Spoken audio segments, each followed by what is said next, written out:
নমস্কার, আমি জয়িতা ঘোষ। শিবকথা আমি আবৃত্তি শিখি। আমার আজকের নিবেদন কবি রবীন্দ্রনাথ ঠাকুরের প্রশ্ন।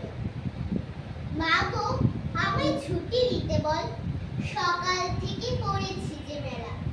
এখন আমি তোমার ঘরে বসে করব শুধু পড়া পড়া খেলা। তুমি বলছো দুপুর এখন সবে, না হয় যেন সত্যি হলো তাই। একদিনও কি দুপুর বেলা হলে বিকেল হলো মনে করতে নাই?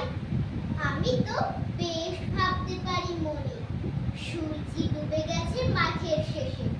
বাগদি পরে চুপড়ি ভরে নিয়ে শাক তুলেছে পুকুর ধারে এসে। আধার হলো মাদার গাছের তলা, কালি হয়ে এলো দিঘির জল। হাটের থেকে সবাই এলো ফিরে, মাঠের থেকে এলো চাষির দল। মনে কর না উঠলো সাজের তারা, মনে কর না সন্ধে হলো যেন। রাতের বেলা দুপুর যদি হয়, দুপুর বেলা রাত হবে না কেন? নমস্কার। দাঁড়াও।